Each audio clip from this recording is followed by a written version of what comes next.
Now, in every church, the altar is the focal point of the church, along with the pulpit in many ways. But this is where the great rituals of the church take place. This is where the bread and the wine, which in the Anglican tradition is much more a memorial, a remembrance, a reminder of what Christ said at the Last Supper, which is, this bread is my body, this wine is my blood, I'm giving this for you. It was symbolic, is how we largely interpret it. And the original altar would have been built of stone, it would have been set back into the wall there, and it was very much like a sort of a tomb. This is deliberately a table. This is remembering that Christ was at table with his disciples. They were having a dinner party for the Passover. This was the great high point of Jewish ritual life. And I think one of the great things that the Reformation gave us was a reminder that we gather around this table as a family, as a community. And it's absolutely central to the life of the church.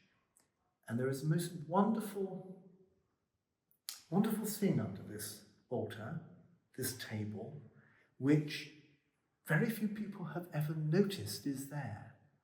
Because this great tomb here to Robert Smith, he was the person who put the money in 1721 to rebuild the church. And you remember I was saying how at that point really the Church of England was talking about there being a kind of, there's a God, but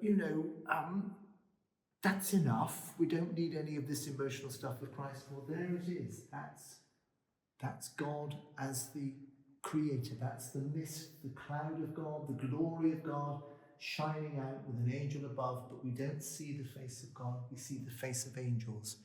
There is a God. He is there. His light shines out. He gives the light, which you would have had if they hadn't run out of money. I'll come to that in a moment. That, in a sense, is the deist God.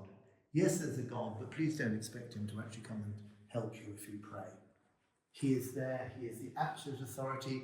That's where all families derive their power from. This is where the wealthy derive their power from. He is the God that we worship. Now, his son becomes the priest here. And this is a very simple church. It's a small church. It's a simple church, but it's been the center of a community here for almost 1,000 years. It was something that they so treasured, they rebuilt it, but very sadly, in the rebuilding, they ran out of money. And you can see they ran out of money because this wall was clearly thrown up because they'd run out of money. And they just said, look, tell you what, we'll put a wall up, we'll do a window when we rebuild it.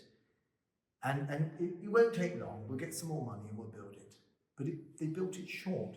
This tomb was designed to go back and slot perfectly into there. Instead, it juts out in all sorts of different places into that window because there isn't enough space for it. They ran out of money. To give you some idea, they had to chop the altar rail. As you can see, they kind of made it work. But essentially, they did run out of money, which is why we don't have an east window, and it's all rather truncated.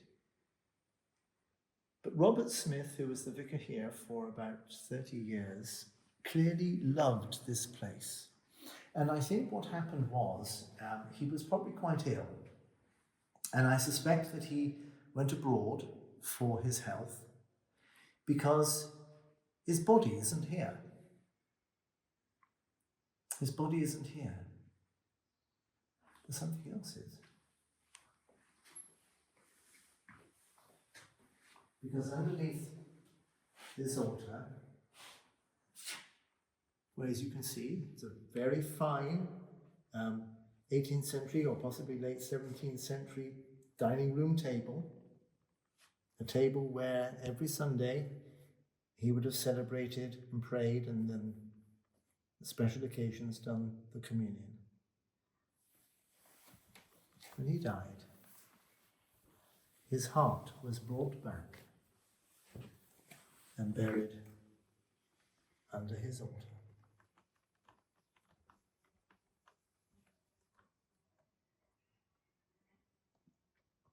Tell me again what's in here.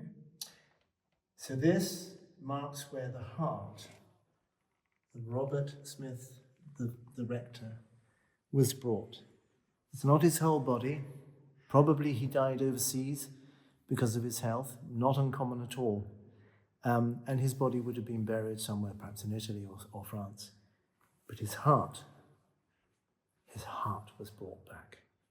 And when I was preparing to make this series, this series of talks, and I said to people, and of course, we've got one of our vicar's hearts under here. Everyone went, what?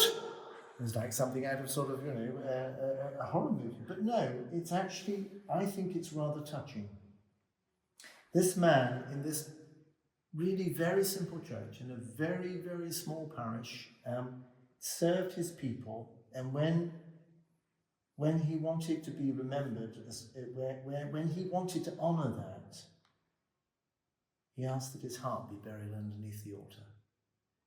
I think that's really rather touching. That worn patch where the priest came through over 500 years to say the prayers, and the heart of one of our vicars buried under the altar. That for me is what parish churches are all about.